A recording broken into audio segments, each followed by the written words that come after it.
नीति क्लास, नीति क्लास, नीति क्लास।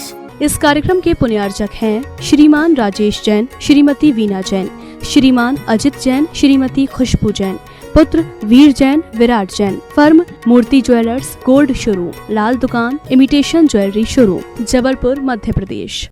या हम सभी अपने जीवन में सुख और गुणों की अभिवृद्धि के लिए नीति के विषयों का श्रवण कर रहे हैं। नीति हमें सफल बनना सिखाती है और नीति हमारे सोच को सफलता की सोच तक पहुंचाती है। और नीति की एक विशेषता है कि वो सफलता के शिखर पर पहुंचा के छोड़ती नहीं है, नए नए शिखरों की खोज कराती है। आज की नीति है कि आप अपने जीवन में सेटिस्फाइड होना चालू करें। अगर आप सेटिस्फाइड नहीं है तो बेचैन रहेंगे। नए नए लक्ष्यों को बनाना, सेटिस्फाइड रहना और दोनों में अंतर है। नए नए लक्ष्यों को तो बनाएंगे, लेकिन जो लक्ष्यों में मेहनत के पश्चात जो हमें मिल रहा है उसमें कहीं ना कहीं सेटिस्फाइड भी होना चाहिए। ना दुखी होना, ना ज्यादा खुश होना। ये नीतिकार सिखाते हैं। आज कह रहे हैं कि अगर आप अमीर हैं तो अभिमान मत करना। अगर आप अमीर हैं तो अभिमान मत करना, और अगर आप गरीब हैं तो अपमान मत समझना। अगर आपके पास संपत्ति हो तो ज्यादा उड़ना नहीं, और अगर संपत्ति ना हो तो दुखी होने का अनुभव भी ना करना। अगर आप गरीब हैं, पैसा नहीं है और आप अपमान महसूस करते हैं तो आपकी विशुद्धि नहीं बनेगी, आप आगे नहीं बढ़ पाएंगे। और आपके पास पैसा है और अहंकार है तो आप जहां हैं वहां से नीचे आ जाएंगे। इसलिए मुझे नहीं पता कौन किसको अमीर गरीब मानता है। नीतिकार कहते हैं कि दुनिया अमीर उसको मानती है जो संपत्तिवान है, लेकिन भगवान उसको अमीर मानते हैं जो संतुष्टिवान है। दुनिया की नजरों में आप अपने आप को बना के भी कुछ नहीं कर पाएंगे, क्योंकि दुनिया कुछ दिन के नजरिए से देखती है। आज देखेगी, कल देखना बंद कर देगी। लेकिन भगवान अगर आपको किसी अच्छे नजरिए से देख लेंगे तो आपको भी भगवान बना लेंगे। इसलिए अगर सक्सेसफुल होना है, अगर कोई रूल है सक्सेस होने का, तो वह सेटिस्फेक्शन है। रूल ऑफ हैप्पीनेस है सेटिस्फेक्शन। अगर आप सेटिस्फाइड हैं, संतुष्ट हैं, तो ये आप मान के चलना कि एक सफलता की उच्चतम सीढ़ी आपको मिलेगी। भेद जो आप कर लेते हैं कि मैं अमीर हूं वो गरीब है, मैं गरीब हूं वो अमीर है, ये भेद आपको अभी ऊंचा उठने नहीं दे रहा है।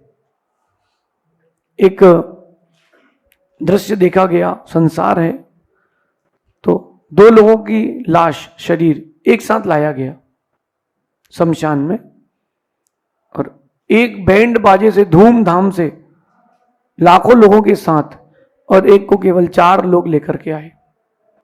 अब समझना ध्यान से, दोनों के शरीर का संस्कार हुआ, लकड़ी इतनी पर्याप्त थी कि दोनों का शरीर जल जाए। एक फकीर वहां संत बैठे थे, देख रहे थे, और जब सब चले गए, चिता जल गई, शरीर की राख हो गई, तो वो वहां जाकर के देखते हैं और वो दोनों की राख उठा करके यूं 10 मिनट तक देखते हैं। एक पूछता है, बाबा जी क्या कर रहे हो? बोले मैं अंतर देख रहा हूं। राख में तो कोई अंतर नहीं है, तो जिंदगी में अंतर क्यों रखा? इन दोनों की राखों को देखो तो कोई अंतर समझ में ही नहीं आ रहा कि ये अमीर की है कि गरीब की है। फिर ये दुनिया ने इसमें अंतर क्यों किया? साधु की दृष्टि होती वो अंतर नहीं करते, संत की दृष्टि होती वो अंतर नहीं करते, जो भटके भगवान हैं वो अंतर करते हैं। इसलिए ऐसा कहते हैं कि be satisfied and be successful. आप सेटिस्फाइड है तो सक्सेसफुल पक्के हो जाएंगे। अगर आप सेटिस्फाइड नहीं है तो आपको सक्सेस दिलाने में परमात्मा भी कुछ नहीं कर पाएगा। और यहां संतुष्टि से क्या मतलब है वो समझ लेना पहले। नया नया जो हमें लक्ष्य छूना है वो तो करना है। हमने जो पुरुषार्थ किया है उस पुरुषार्थ के बाद जो हमें प्राप्त हो उसमें संतुष्ट रहना। अगर आप एग्जाम देकर के आए हो और 100 में से आपको 70 मिले तो सेटिस्फाइड रहना चालू करो। पुरुषार्थ नया करना, अगली बार आप 99 कर एक गोल सेट करना, लेकिन जो मिल चुका उसमें सेटिस्फाइड रहना, उसमें दुखी नहीं होना। अगर आप उसमें दुखी हो जाओगे सक्सेसफुल नहीं हो पाओगे। एग्जाम के रिजल्ट आते ही नगर के तालाब और नदियों में पुलिस खड़ी हो जाती है, कहीं कोई कूद ना जाए। ये वो ही कूदते हैं जो ऊपर नहीं उठ सकते। ऐसा कहते हैं कि लाखों अमीर हुए, लाखों गरीब हुए, लाखों अमीर हुए, लाखों गरीब हुए, आखिर में जब आग लगी दोनों बराबर हुए। जब बराबर होना ही है तो क्यों ना संतुष्ट होकर के बराबर हुआ जाए। बल्कि मेरे हिसाब से अगर कोई गरीब है और संतुष्ट है तो वो ज्यादा अच्छा है, क्योंकि उसने जीवन में ज्यादा पाप कमाए ही नहीं।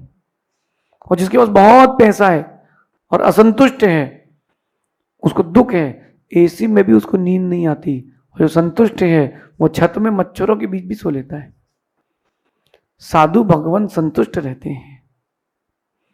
वो ये नहीं सोचते कि कब क्या मिलेगा, वो ये सोचते हैं कि जो प्राप्त है मेरे लिए पर्याप्त है। वो जो राख थी दोनों बराबर थी। जब राख बराबर थी तो जीवन में अंतर क्यों करें? तो फिर हम अपने जीवन में अंतर क्यों करें? आगे बढ़ें। अमीर हो तो अहंकार ना करें, गरीब हो तो अपमान ना समझे। जो हमने किया है वो लौट कर आएगा। या आप भूल जाओ कि दुनिया आपको चाहती है, दुनिया आपको नहीं चाहती, अपने राग को चाहती है। जब तक तुझसे काम है तब तक तेरा नाम है, वरना दूर से राम राम है। इसलिए be satisfied and be successful, ये बहुत बड़ा नियम है, रूल है हैप्पीनेस का। रूल ऑफ हैप्पीनेस एक ही है दुनिया में, सेटिस्फाइड रहो। ज्यादा के चक्कर में कहीं वो भी ना चला जाए जो मिला है। एक साधु ने एक व्यक्ति को वरदान दे दिया कि तुम आज राजा से जो मांगोगे मिल जाएगा। राजा के पास गया, राजा उस दिन वही समय तक खुश था। उसने कहा जो मांगोगे देते हैं। बोले मुझे जमीन चाहिए, संपत्ति चाहिए। तो राजा ने कहा शाम को, अभी सुबह के 10 बजे, शाम को 5 बजे तक जहां चल जाओगे वो पूरी तुम्हारी है। पैदल चल के जाना, गाड़ी में नहीं। चला गया गया गया गया। बेटा कहता है बीच में, पिताजी पानी पी लो। अरे रुक जा, पानी पी लूंगा तो जमीन चली जाएगी। करते करते 4:45 बजे वो कहता 15 मिनट बाद तो खाना ही है, पीना ही है। प्यास से, तृषा से वो आतुर था। और 5:05 पे तक जितनी जमीन वो चल पाया और वहीं खत्म हो गया। दौड़ा 7 घंटे और मिला कुछ नहीं। ये जिंदगी की दौड़ है। अगर दिशा सही होती तो ज्यादा अच्छा होता। वो उतना चल के लौट आता जितने में वो संतुष्ट हो जाता तो जी लेता। तो रूल ऑफ हैप्पीनेस है सेटिस्फैक्शन। सेटिस्फाइड रहें, सक्सेसफुल भी रहेंगे और हैप्पी भी रहेंगे। ये आज की नीति है, ऐसा समझना। शेष आगे देखेंगे। भगवान महावीर स्वामी की नीति क्लास, नीति क्लास।